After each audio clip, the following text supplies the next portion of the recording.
신명기는 어떤 내용의 말씀을 담고 있는고 하면 이스라엘 백성들이 애굽에서 나와 출애굽하여 광야를 지나고 이제 그 광야의 끝자락에서 가나안을 목전에 두고 있는 상황에 그들이 가나안에 들어가서 어떻게 해야 할지에 대한 그 지침을 주는 내용이 바로 신명기의 내용입니다.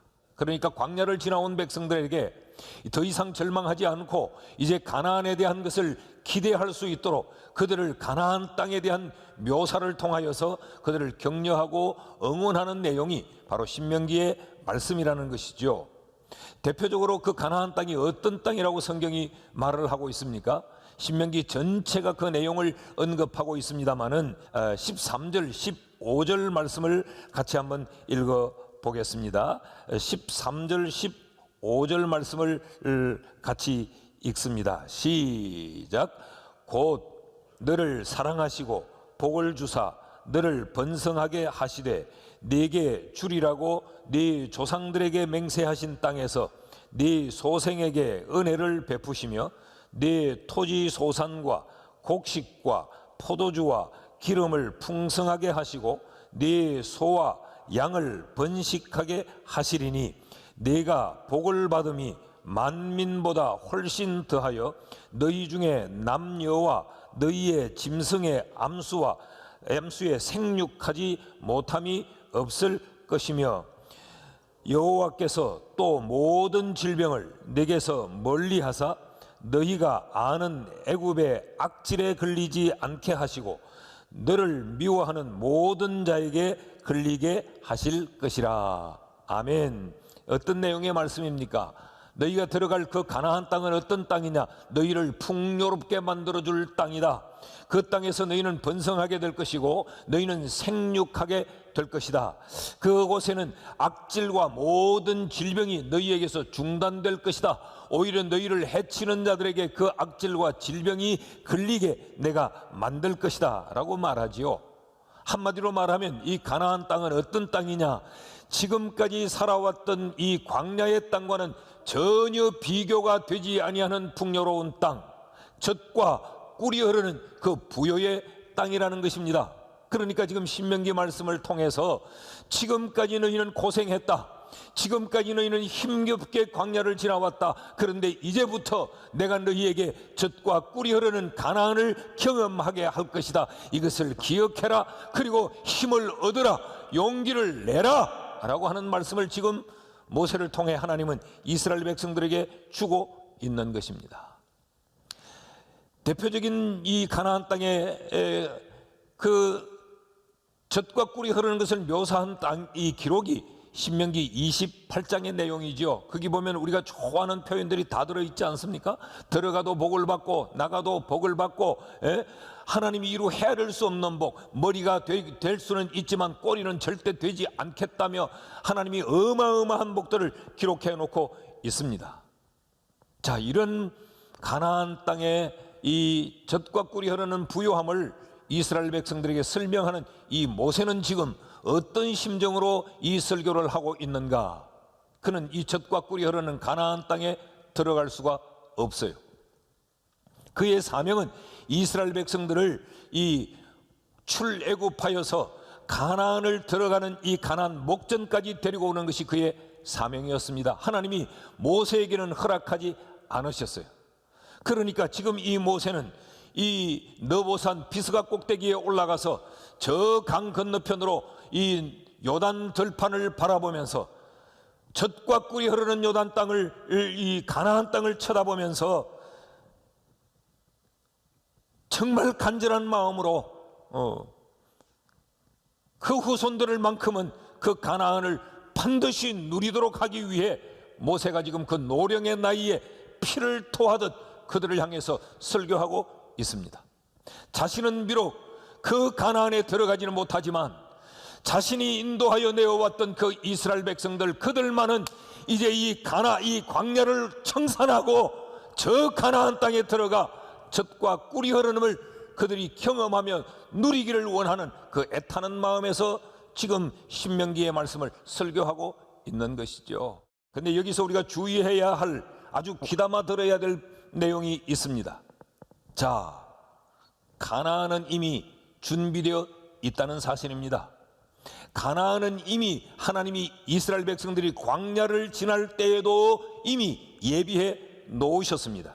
그런데 그 가나안은 복만 있는 것이 아니고 복과 저주가 함께 놓여 있다는 사실이에요. 신명기서를 쭉 읽어보면 모세가 애타게 말하는 것이 바로 그 내용입니다. 저 가나안 땅은 하나님이 너희를 위하여 예비해 놓으셨다. 그 땅은 축복의 땅이다. 그 땅은 말로 표현할 수 없는 부유한 땅이다. 그런데 그 부유함을 누릴 수도 있고 그 부유함을 잃고 저주를 받을 수도 있다. 이것이 너희에게 굉장히 중요한 문제다 라고 모세가 애끓듯이 토로하고 있는 것이죠. 11장 26절 말씀을 보면요, 내가 오늘 복과 저주를 너희 앞에 두노니 라고 기록하고 있어요. 하나님은 이스라엘 백성들이 가나안을 누리기를 원합니다. 다 복을 받기를 원해요. 그들이 그 복을 누리도록 하기 위하여 하나님은 애굽에서 그들을 건져내었고 그들을 광야 40년을 지나는 동안 하나님은 연단시키면서도 그들에게 이 만나와 메추라기를 먹이고 불기둥과 구름기둥으로 그들을 인도하여 데리고 오셨습니다. 그런데 그들 앞에 하나님은 복만 둔 것이 아니고 저주도 두었어요.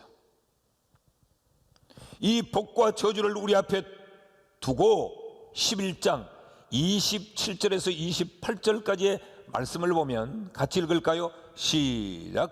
너희가 만일 내가 오늘 너희에게 명하는 너희 하나님 여호와의 명령을 들으면 복이 될 것이요, 너희가 만일 내가 오늘 너희에게 명령하는 도에서 돌이켜 떠나 너희의 하나님 여호와의 명령을 듣지 아니하고 본래 알지 못하던 다른 신들을 따르면 저주를 받으리라.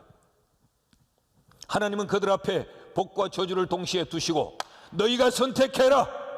나는 너희를 위하여 복을 예비해 놓았다. 나는 너희에게 복을 주고 싶다. 그런데 이제는 너희가 선택해야 된다. 복을 선택할래? 저주를 선택할래? 복 받기를 원하면 내가 너희에게 명하는 바를 듣고 순종하는 삶을 살아야 할 것이고, 이것을 싫어하면 너희는 내가 준비한 이 복 대신 저주를 받게 될 것이다 라고 말씀을 하신다는 거죠. 여러분 생각해 보십시오. 이스라엘 백성들에게 이러한 상황이 얼마나 긴장되는 상황이었을까요? 자, 낯선 땅에 대한 두려움도 있었습니다. 하나님이 예비를 해놓으셨다고 하는데 저 땅에 젖과 꿀이 흐른다는데 도대체 저 땅은 어떨까? 저 땅에 들어가서 우리는 어떻게 살 수 있을까? 낯선 땅에 대한 두려움이 그들에게 있었고, 또 이런 선택의 문제를 앞에 두고 잘 선택해야 될 텐데, 복을 잃지 않아야 될 텐데, 정말 우리는 복을 붙잡고 그 복을 누려야 될 텐데 라고 하는 이런 긴장감과 두려움도 있지 않았겠습니까? 그런가 하면 동시에 그 가나안 땅에 있는 그 원주민들을 우리가 어떻게 내어 쫓을까, 저 가나안 땅을 어떻게 정복할까에 대한 두려움도 이들에게 있었단 말이죠. 그러니까 지금 가나안을 목전에 두고 있는 이스라엘 백성들의 두려움이 가득했습니다. 흥분된 감격만이 있었던 것이 아니고 두려움도 가득했던 거예요. 그래서 오늘 17절 말씀에 보면 네가 혹시 심중에 이르기를 이 민족들이 나보다 많으니 내가 어찌 그를 쫓아낼 수 있으리요 하리마는, 이게 이스라엘 백성들이 가지고 있는 두려움이에요. 젖과 꿀이 흐르는 것에 대한 기대와 흥분됨도 있지만 저 땅을 우리가 어떻게 차지할 것인가, 어떻게 우리가 저 가나안 땅을 우리의 것으로 소유할 수 있을 것인가에 대한 두려움이 가득 찼다는 이야기입니다. 이스라엘 백성들이 이 두려움을 가득 가지고 있는 이러한 때에 하나님이 그들에게 주셨던 하나님의 처방이 무엇인가? 어떻게 하면 이 두려움을 극복하고 가나안을 쟁취할 수 있다고 말씀을 하시는가? 오늘 이 말씀을 함께 살피려고 합니다. 그 첫째는 하나님은 이스라엘 백성들에게 기억하라고 명령하십니다. 새 땅에 대한 두려움을 가지고 그 새 땅 정복에 대한 염려를 가지고 있는 그들에게 그 땅을 너희들이 온전히 너희의 것으로 쟁취하기 위하여 가장 선행적으로 행해야 될 것이 기억이라는 것이에요.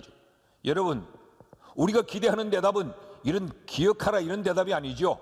두려워하고 있을 때 걱정하지 마라, 막 쳐들어가라, 때려 부수라, 우린 이런 말씀을 지금 기대하는데 이스라엘 백성이 그런 말씀을 기대하고 있지 않았겠어요? 근데 하나님은 전혀 그들의 기대와 다른 기억해라 라고 말합니다. 무엇을 기억하라고 말씀하는가? 왜 기억하라고 말씀을 하시는가? 18절 말씀을 같이 한번 읽으실까요? 다 같이 시작. 그들을 두려워하지 말고 내 하나님 여호와께서 바로와 온 애굽에 행하신 것을 잘 기억해라 라고 말합니다. 하나님께서 너희들이 애굽 땅에 있을 때에, 너희들이 그 애굽 땅을 나올 때에, 그리고 너희가 이 광야를 지나올 때에, 지난 그 과거에 하나님이 바로와 온 애굽에게 행하셨던 것을 기억해라 라고 말합니다. 하나님이 온 애굽과 바로에게 무엇을 행했습니까? 무엇을 기억해야 됩니까? 19절 말씀, 이어지는 19절을 보면 네 하나님 여호와께서 너를 인도하여 내실 때에 내가 본 큰 시험과 이적과 기사와 강한 손과 편팔을 기억하라. 네 하나님 여호와께서 내가 두려워하는 모든 민족에게 그와 같이 행하실 것이요. 할렐루야.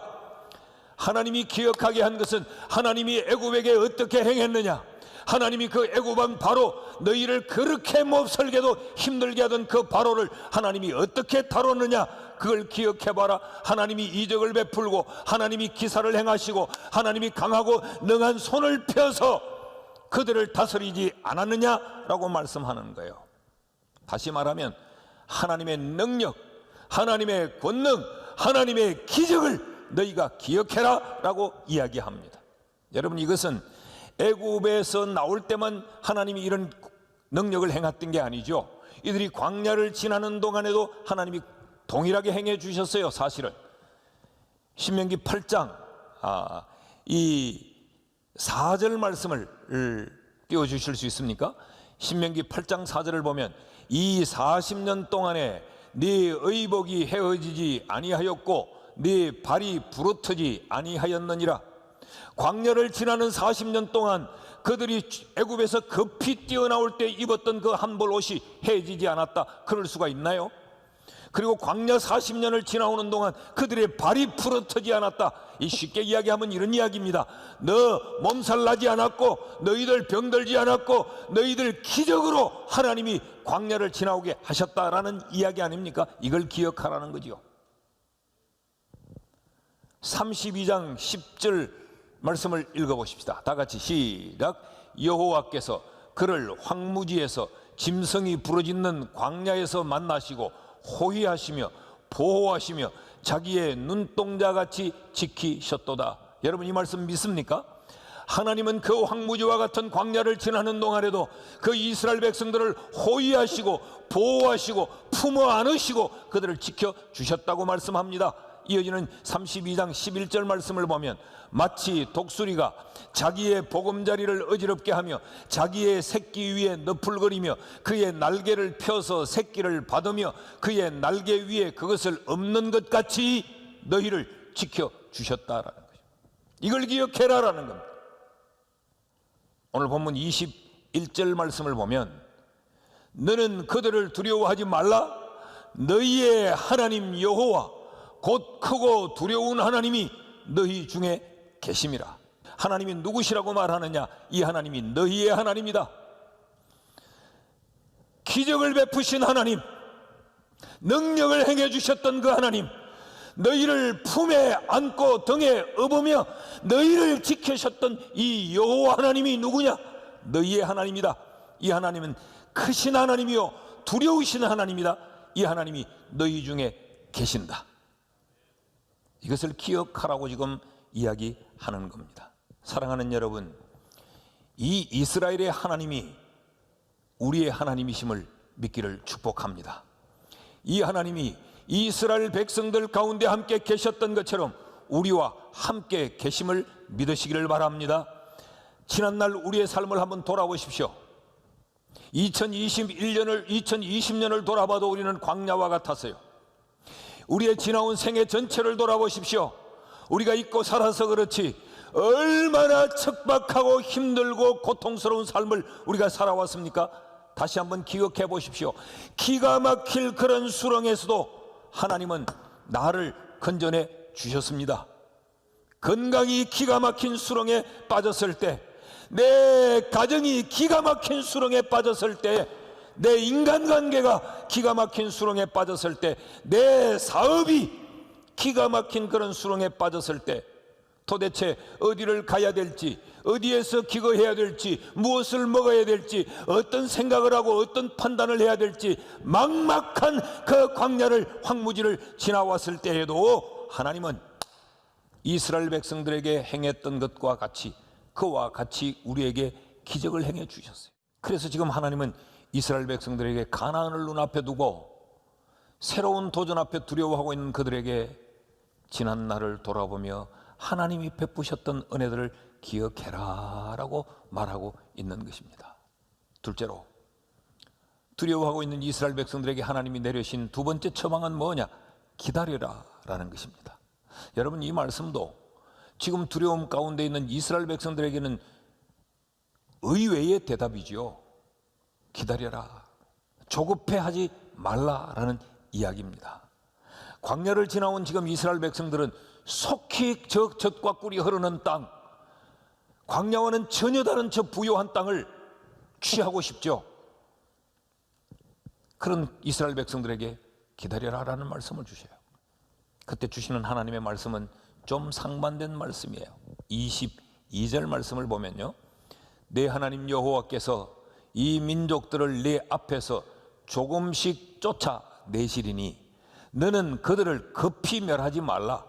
덜짐승이 번성하여 너를 해할까 하노라. 무슨 이야기입니까? 조급해하지 말라는 겁니다. 왜 조급해하지 말라고 하는 겁니까? 내 하나님 여호와께서 조금씩 네 앞에서 쫓아내리니. 무슨 이야기입니까? 하나님이 일하신다는 이야기입니다.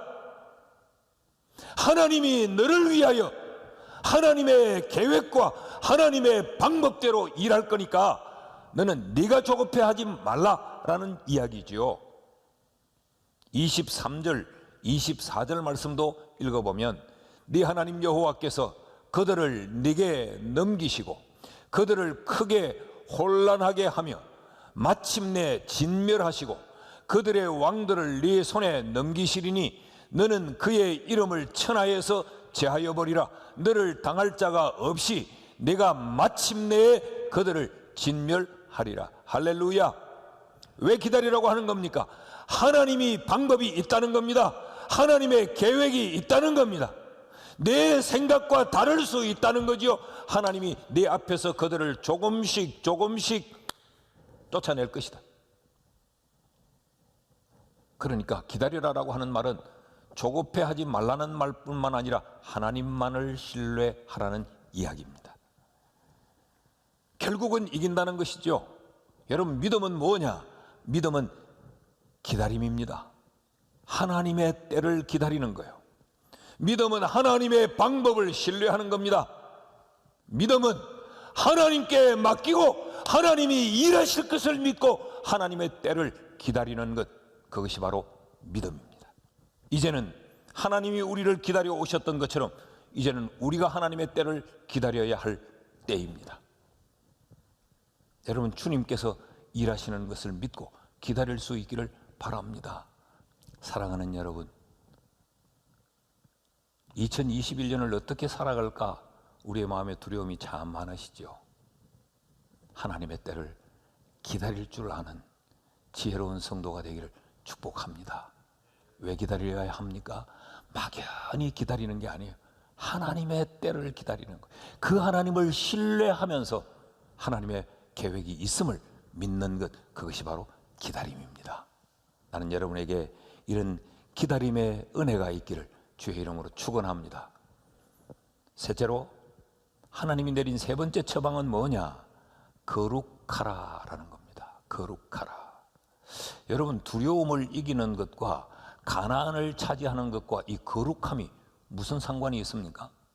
지금 이스라엘 백성들에게는 어떻게 하면 저 가나안을 차지할까 방법을 구하고 있는데 하나님은 그들에게 거룩을 요구하십니다.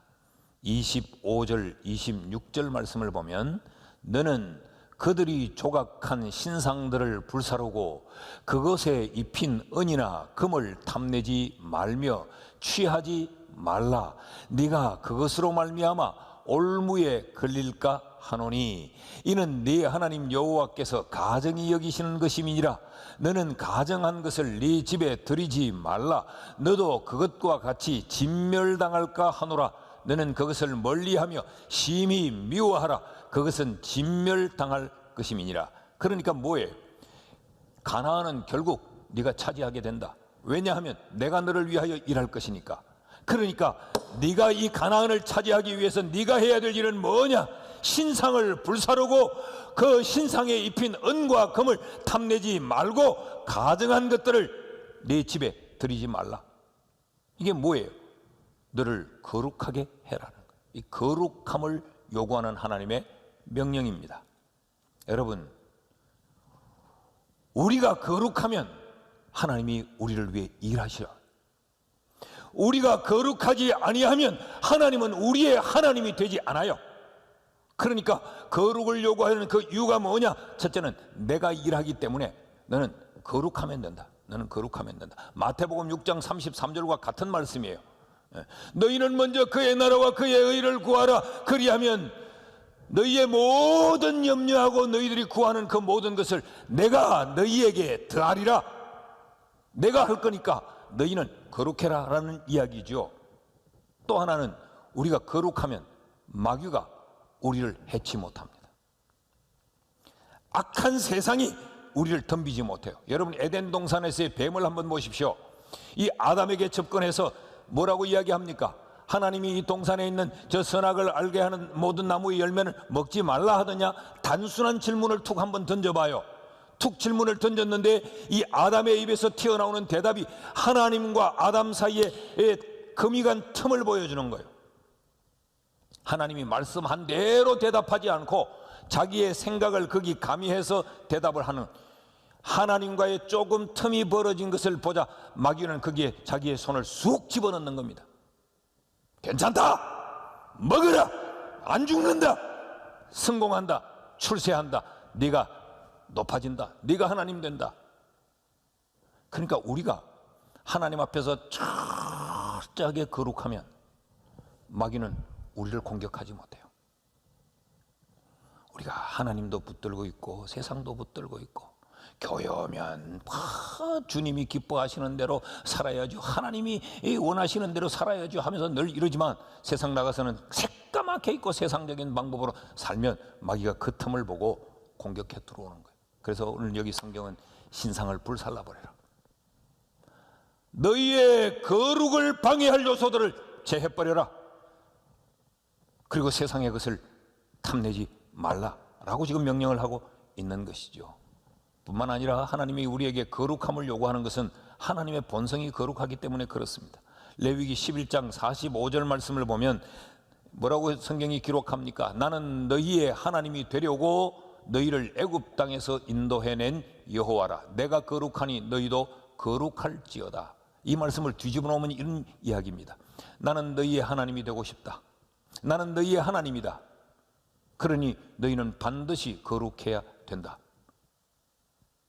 여러분, 우리가 거룩해야 하나님이 나의 하나님이 되실 수 있어요. 이 말은 현재는 나의 하나님이 아니다는 이야기가 아니고 내가 거룩해야 하나님의 능력이 나의 것이 될 수 있고, 내가 거룩해야 하나님의 기적이 내 것이 될 수 있고, 내가 거룩해야 하나님의 그 권능이 내게 경험되어진다는 것입니다.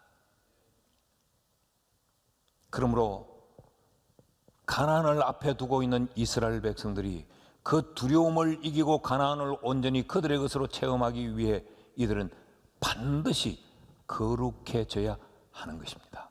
두려워하지 말고 기억하고 그리고 기다리면서 우리가 거룩함으로 우리를 다듬는 이런 한 해가 되기를 주의 이름으로 축복합니다.